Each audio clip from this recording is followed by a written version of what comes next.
Ang CEO ng online news outfit na Rappler ay tila tuluyan ng maghihimas rehas dahil ibinasura ng Court of Appeals ang motion nito sa pagbawi ng hatol sa kanya kaugnay sa 2 counts of cyber libel case kasama ang isa pa. Lalong tinaasan ang hatol nito hanggang 6 years, tila good news naman ito sa mga netizens na sukang-suka na sa uri ng pagbabalita nila. Samantala, naglabas naman ng pahayag ang Rappler, pagsikil sa kalayaang magpahayag pa rin ang sigaw ng mga ito at pilit na kinokonekta kay dating Pangulong Duterte. Kung matatandaan, isang pribadong netizens lamang ang nagkaso rito at malayo sa usapin ng politika. Panuurin natin ang full video para sa iba pang detalye na magsisimula naman pagkatapos ng maiksing intro.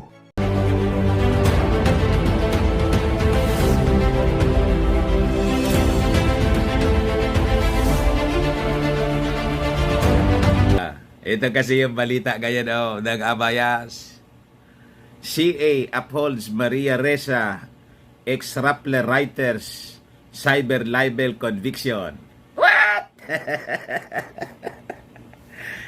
Sino yan? May pakana na naman yan, Mr. Maravillas? Sa mga dilawang media po at mga kakampon, wala man ibang nasa likod at may pagkana si dating Pangulong Digong at ngayon kasi napalitan na si President Digong ni Bongbong, edi si Bongbong. What?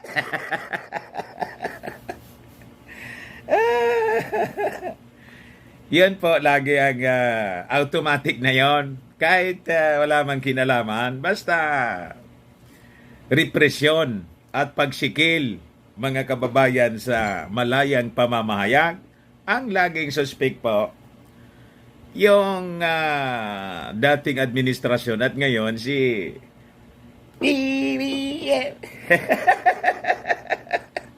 grabe naman na Mr. Maravillas, ang layo naman sa katotohanan. Yun man talaga po, lahat ng kwento nila malayo sa katotohanan. Tayo yung nagsasabi ng totoo. Ayun nga ang rason kung bakit na-convict ito eh. Di ba? Sa hindi pagsasabi ng totoo, pag-publish ng mga kwentong hindi totoo, ito ang ebidensya. Oh. The Court of Appeals has upheld the conviction of cyber libel of Rappler CEO Maria Ressa and former Rappler writer, researcher Rinaldo Santos Jr. over an article involving businessman Wilfredo King. Ayun ang complainant po, hindi man taga-gobyerno. Pero ang tinuturo, laging yung gobyerno. Ang nagsintensya, husgado. Ang nagreklamo, pribadong tao. Pero pag tinanong mo mga kababayan yung mga dilawan, ay laging sangkot po yung gobyerno.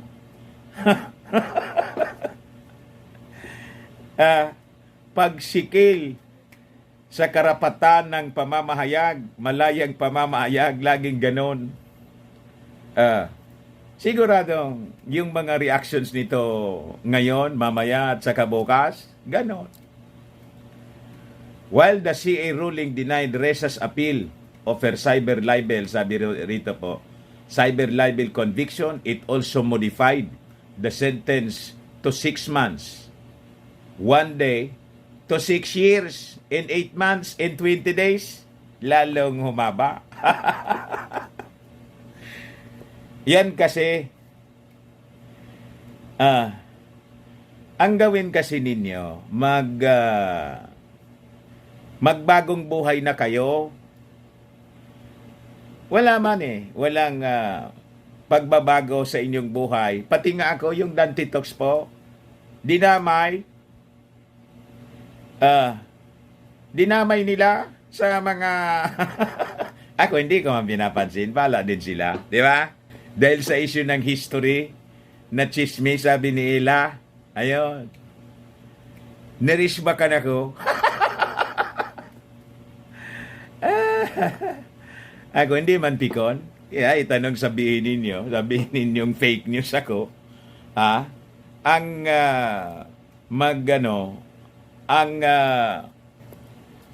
ang final arbiter niyan, yung mga mamamayang Filipino, di ba? Pag halimbawa, yung mga tao ay na-found out nila na ang ating mga kwento rito baseless, hindi na sila manonood sa akin. But right now, mga kababayan, they found out na yung ating mga kwento, yun ang totoo. Sa atin nga nagtatanong yung mga OFW, Mr. Maravillas, ano itong kwento rito? Nakarating sa amin, totoo ba to? Oh, you see? Tayo yung nagsasabi kasi pinaniniwalaan nila yung sinasabi natin. Na-prove kasi nila, totoo. Ayun. At lalong